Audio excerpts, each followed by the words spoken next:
हाय, मैं पंकज श्रीवास्तव। ये हमारा राज्यसभा का दूसरा वीडियो है। इस वीडियो को देखने से पहले आप पहला वीडियो ज़रूर देख लिए, नहीं तो आपको बीच से ही समझ में आएगा, पूरे क्लियर नहीं समझ में आ पाएगा। तो आइए हम कंटिन्यू करते हैं ये राज्यसभा का दूसरा वीडियो। देखिए, यहाँ से राज्यसभा का सभापति और उपसभापति के बारे में चर्चा करते हैं। देखिए, राज्यसभा में सभापति और उपसभापति का जो प्रावधान है आर्टिकल 89 के अंतर्गत इसको बताया गया है कि राज्यसभा के लिए एक सभापति होगा और एक उपसभापति होगा। जैसे लोकसभा के अध्यक्ष और उपाध्यक्ष के बारे में आर्टिकल 93 के अंतर्गत बताया गया था, उसी प्रकार से राज्यों में उसी प्रकार से राज्यसभा में सभापति और उपसभापति को आर्टिकल 89 के अंतर्गत बताया गया है। अब देखिए, राज्यसभा में क्या होता है, एक होते हैं राज्यसभा में एक सभापति होते हैं, एक होते हैं उपसभापति। ठीक है, देखिए यहाँ पे हम भी पॉइंट्स में हम लिख दिए हैं कि लोकसभा में अध्यक्ष और उपाध्यक्ष का जो प्रावधान है, आर्टिकल हमको बताने का अर्थ हुआ कि यहाँ पे को रिलेट करा दे रहे हैं आर्टिकल से कि आपको यह आर्टिकल भूलेगा नहीं। 93 और 89, 93 था लोकसभा में, 89 है राज्यसभा में। ठीक है, तो एक सभापति होगा, उपसभापति होगा। जिस प्रकार से लोकसभा में उन लोगों का त्याग पत्र था, उसी प्रकार से राज्यसभा में सभापति और उपसभापति, सभापति अपना त्यागपत्र उपसभापति को देंगे और उपसभापति अपना त्यागपत्र किसको देंगे, सभापति को देंगे। तो इसीलिए मैंने लिखा है कि इस त्यागपत्र क्या होता है, इन लोगों का अल्टरनेट होता है। तो ये इस पॉइंट्स को आप समझने की कोशिश कीजिएगा। और राज्यसभा का जो सभापति होता है उसी को बोला जाता है उपराष्ट्रपति। तो ये पूछता है एग्जाम में बहुत बार, ये राज्यसभा के सभापति क्या होते हैं, राष्ट्रपति होते हैं कि उपराष्ट्रपति होते हैं कि क्या होते हैं, ऐसे एग्जाम ऑप्शन रहता है। तो ये राज्यसभा के जो सभापति हैं उनको हम लोग क्या बोलते हैं, उपराष्ट्रपति बोलते हैं। मीन्स राज्यसभा का पदेन सभापति होता है। ये उपराष्ट्रपति जो होते हैं ये क्या होते हैं, राज्यसभा का पदेन सभापति होते हैं या राज्यसभा के चेयरमैन। तो इतने नाम से इनको जानते हैं, राज्यसभा के चेयरमैन बोलिए या राज्यसभा के पदेन सभापति बोलिए या उपराष्ट्रपति बोलिए या राज्यसभा का सभापति बोलिए, ये सारे जो नाम हैं ये एक ही नाम है। अब देखिए, इनका वेतन व भत्ता, राज्यसभा के सभापति और उपसभापति का जो वेतन और भत्ता होता है राज्यसभा के सभापति के रूप में प्राप्त नहीं होता है। ठीक है, प्राप्त होता है, सॉरी, इनका जो वेतन होता है, जो भत्ता होता है राज्यसभा के सभापति के रूप में प्राप्त होता है, न कि उपराष्ट्रपति के रूप में। कोई बोले कि उपराष्ट्रपति का वेतन क्या है, तो उपराष्ट्रपति का कोई वेतन नहीं होता है, क्योंकि उपराष्ट्रपति क्या होता है, राज्यसभा के सभापति होते हैं। जब राज्यसभा के सभापति होते हैं उपराष्ट्रपति, तो उनका वेतन क्या होता है, राज्यसभा के सभापति के रूप में प्राप्त होता है, न कि उपराष्ट्रपति के रूप में प्राप्त होता है। इन दोनों का वेतन और भत्ता, किसका, राज्यसभा का सभापति और उपसभापति का जो वेतन और भत्ता होता है वो भारत की संचित निधि पर आधारित होता है। इस पॉइंट्स को आप लोग याद रखिएगा। अगला देखिए, मंत्रिपरिषद राज्यसभा के प्रति उत्तरदायी नहीं होते हैं। जो मंत्रिपरिषद होते हैं, मंत्रिपरिषद में सारे मंत्री आ गए ना, प्रधानमंत्री प्लस और भी कैबिनेट मंत्री, राज्य मंत्री।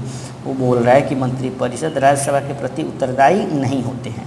देखिए, 90 एक आर्टिकल्स है, सभापति का पद रिक्त होना, पद त्याग और पद से हटाए जाना आर्टिकल 90 में बताया गया है कि सभापति और उपसभापति का पद रिक्त होना या पद से हटाया जाना आर्टिकल 90 के अंतर्गत है। देखिए, राज्यसभा की बैठक के लिए कुछ कंडीशन है, उस कंडीशन को एक बार हम समझ लेते हैं। मैंने लोकसभा में यही बात बताया था, जैसे राज्यसभा में सबके लिए एक ही होता है, लोकसभा, राज्यसभा, विधानसभा और विधान परिषद के लिए जो ये कंडीशन होती है ये सबके लिए एक ही होता है। देखिए, राज्यसभा की बैठक के लिए, मैंने सदन में अगर राज्यसभा की बैठक कराना है तो उसके लिए कुल सदस्यों का 1/10, ये 1/10 जो है इसको ज़रूर याद रखिएगा कि 1/10 होना चाहिए। किसका किसका, लोकसभा, राज्यसभा, विधानसभा और विधान परिषद, ये टोटल जो होते हैं सबका कुल सदस्यों की, माने राज्यसभा की बात किया जाए तो राज्यसभा के कुल सदस्यों का 1/10 से कम नहीं होना चाहिए। मीन्स मान लीजिए 245 सीट है तो 245 का 1/10 देखा जाए लगभग 25 अगर व्यक्ति होंगे तभी लोकसभा की बैठक होगी, राज्यसभा की बैठक होगी, नहीं तो नहीं होगी। अब देखिए 249 आर्टिकल बहुत ज़्यादा इम्पोर्टेंट है, ये भी बहुत पूछता है। 249 आर्टिकल से राज्यसभा से ही रिलेटेड है, इसको एक बार देख लेते हैं। यदि राज्यसभा अपने उपस्थित एवं मत देने वाले सदस्य के कम से कम 2/3 बहुमत से प्रस्ताव पारित कर दे तो संसद राज्य सूची पर कानून बना सकती है। अगर राज्य सूची पर कोई भी कानून बनाना है तो कह रहा है कि राज्यसभा में उपस्थित जितने भी सदस्य वर्तमान में उपस्थित हैं वो मत देने वाले सदस्यों के कम से कम 2/3 बहुमत से प्रस्ताव कोई पारित कर दे तो संसद कोई भी विषय पर क्या है, राज्य सूची पर कानून बना सकती है। तो राज्य सूची पर कानून बना सकती है के बारे में है, तो राज्य सूची पर देखिए जो कानून बनाया जाता है, किन किन स्थितियों में कानून बनाया जाता है, इस पॉइंट्स को हमको बहुत ध्यान से रखना है, याद रखना है कि राज्य सूची पर राज्य सूची पर कानून बना सकता है राज्यसभा किन किन परिस्थितियों में। एक तो 249 में क्या बोल रहा था कि राज्यसभा अपने उपस्थित एवं मत देने वाले सदस्यों के कम से कम 2/3 बहुमत से प्रस्ताव पारित करते तो संसद की बात किया जा रहा है, संसद राज्य सूची पर कानून बना सकती है। तो संसद राज्य सूची पर किन किन कंडीशन में कानून बना सकती है, उसके आर्टिकल्स को एक ही जगह उसको समझने की कोशिश करते हैं। देखिए आर्टिकल 357 के तहत विधायी शक्तियों के प्रयोग से संसद द्वारा विधायी शक्तियों के प्रयोग से संसद द्वारा राज्य सूची के विषयों पर कानून बनाया जा सकता है। तो ये किस में है, 357 में है। अब देखिए संसद द्वारा राज्य सूची के विषय पर कानून बनाया जा सकता है, किन किन कंडीशन में संसद जो है राज्य सूची के विषय पे कानून बनाया जा सकता है। देखिए इसको बहुत अच्छे से हमने एक जगह इस पूरे आर्टिकल्स को एक जगह लिखने की कोशिश किया हूँ। देखिए आर्टिकल का नाम याद रखिएगा, 250, 252, 253, 256, 257 और 249 जैसे 3 और 3 6 आर्टिकल्स हैं। ये 6 आर्टिकल्स में संसद द्वारा राज्य सूची के विषय पर कानून बनाया जा सकता है। किन किन कंडीशन में, तो उस कंडीशन को एक बार हम बहुत अच्छे से समझने की कोशिश करते हैं। देखिए आर्टिकल 250 में कहा गया है कि संसद राज्य सूची के विषय पर राष्ट्रीय आपात की स्थिति में कानून बना सकती है, पहला बात। दूसरा आर्टिकल 252 में 2 या 2 से अधिक राज्यों के अनुरोध पर, ठीक है, अनुरोध पर संसद द्वारा राज्य सूची के विषय पर कानून बनाया जा सकता है। दूसरा पॉइंट, तीसरा आर्टिकल है 253, अंतर्राष्ट्रीय समझौते के अनुपालन के क्रम में क्या होता है, संसद राज्य सूची के विषय पे कानून बना सकती है। चौथा पॉइंट है 256, सबको ही जानता होगा 256 में राज्य में राष्ट्रपति शासन लागू की अवस्था में संसद राज्य सूची पर क्या कर सकता है, कानून बना सकता है। चौथा पॉइंट है कि विधायी शक्तियों के प्रयोग से संसद राज्य सूची के किसी विषय पर क्या कर सकता है, कानून बना सकता है। तो ये हमारा क्या हो गया, 6 पॉइंट्स हो गए।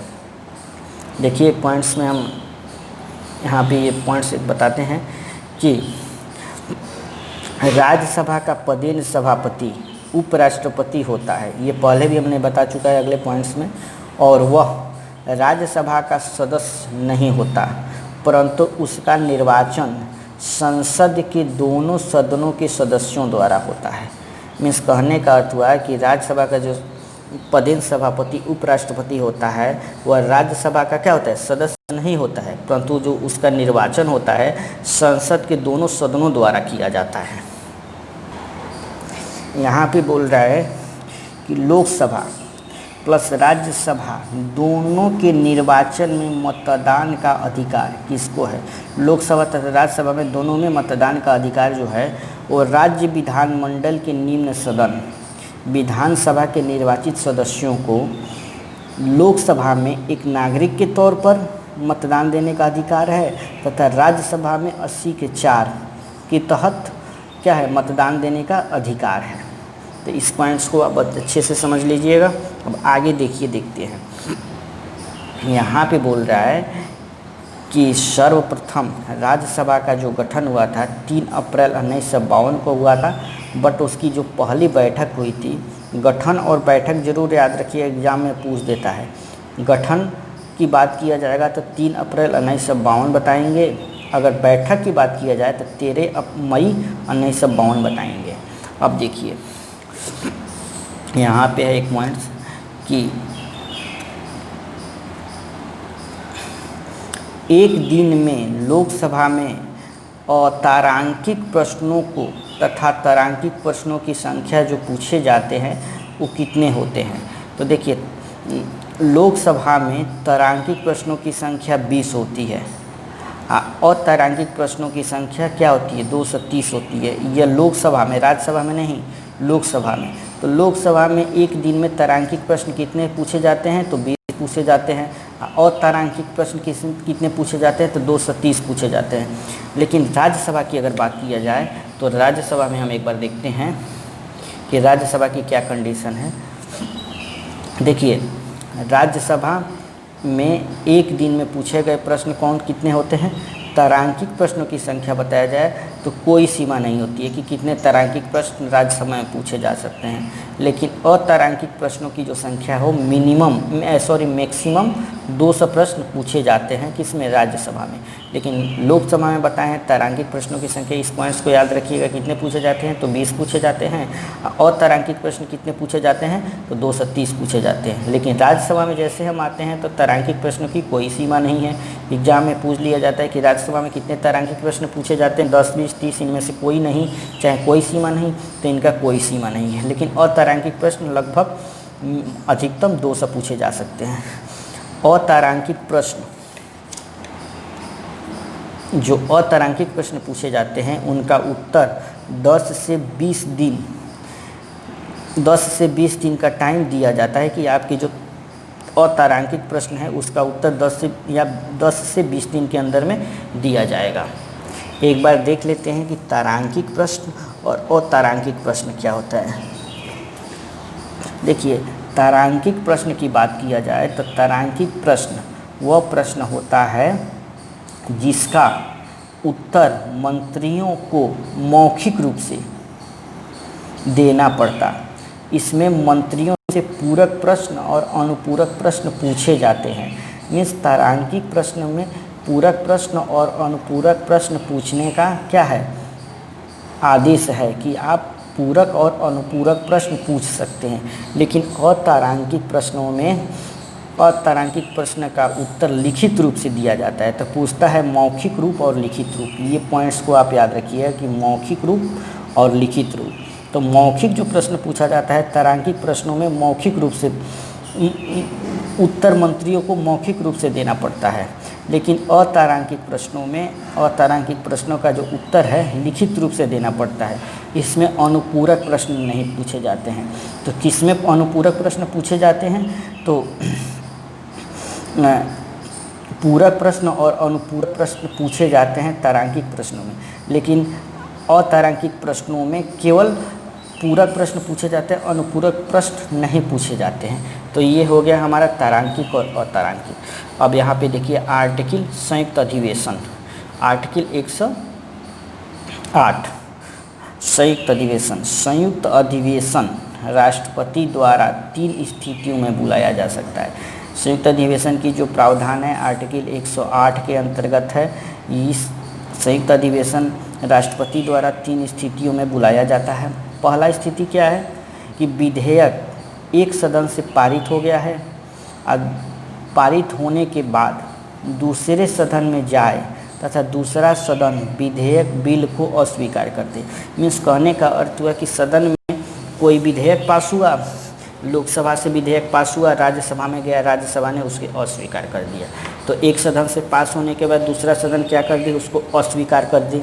या विधेयक पर किए गए बारे में दोनों सदन असहमत हो कि जो विधेयक या बिल बनाया है उसमें दोनों सदन उसको अस्वीकार कर दे रहे हैं, उसको नहीं मान रहे हैं। या तीसरी कंडीशन है कि दूसरे सदन को विधेयक प्राप्त होने की तारीख से उसके द्वारा विधेयक पारित किए बिना 6 मंथ से अधिक का टाइम हो गया हो।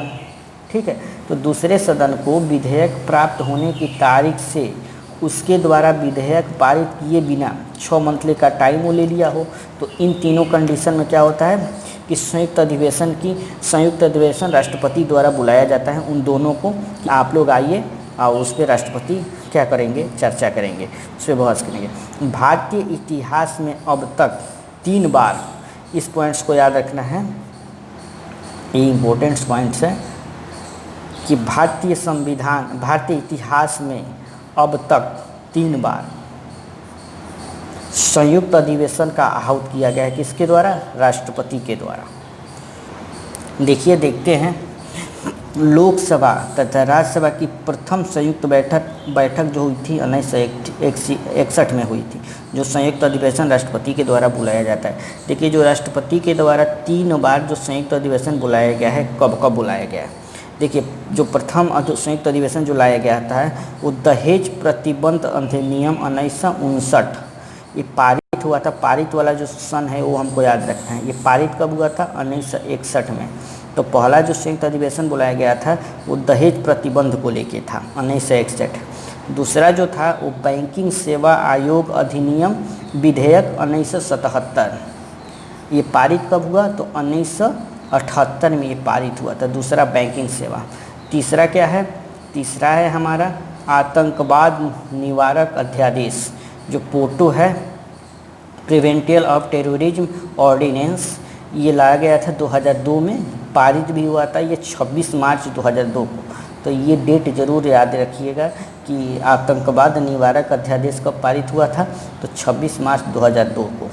अब देखिए, अब इनके बारे में देख लिया जाए। जो पहला दहेज प्रतिबंध जो लाया गया था उस समय पंडित जो प्रधानमंत्री कौन थे? जवाहरलाल नेहरू के सरकार में आया था।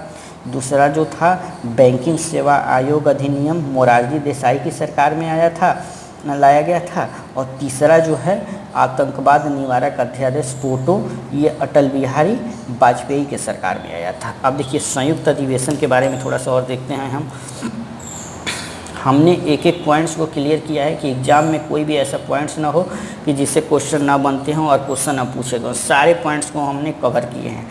तो आगे हम देखते हैं संयुक्त अधिवेशन 108 बुलाने का कार्य किसके पास है? तो बुलाने का कार्य आर्टिकल 108 में है। तो बुलाता कौन है? तो बुलाता राष्ट्रपति है। और उसकी अध्यक्षता कौन करता है? तो अध्यक्ष लोकसभा के अध्यक्ष करता है। तो संयुक्त बैठक को बुलाने का कार्य राष्ट्रपति को दिया गया है, अध्यक्षता करने का कार्य स्पीकर ऑफ लोकसभा को दिया गया है। तो यह 118 के 4 में अध्यक्षता करते हैं। तो ये 2 आर्टिकल याद रखिएगा, एक तो आर्टिकल 108, एक आर्टिकल 118 का 4। ठीक है, इसमें क्या होते हैं? इसमें राष्ट्रपति क्या है? संयुक्त बैठक की अध्यक्षता करते हैं, बुलाने का कार्य करते हैं। 118 के 4 में स्पीकर ऑफ लोकसभा उसकी अध्यक्षता करते हैं संयुक्त बैठक की। तो संयुक्त बैठक से यही हमारा पॉइंट्स हो गया पूछने वाला आर्टिकल से। देखिए, सर्वप्रथम फिल्म अभिनेता और अभिनेत्री, जो अभिनेता की बात किया जाए तो वो पृथ्वीराज कपूर, अभिनेत्री की बात किया जाए तो वो नरगिस दत्त थी। ठीक है, पहली ये सर्वप्रथम लोकसभा अध्यक्ष बनी थी। ठीक है, राज्यसभा की पहली महिला महासचिव BS रमा देवी थी। तो ये दो पॉइंट्स को हमको याद रखना है।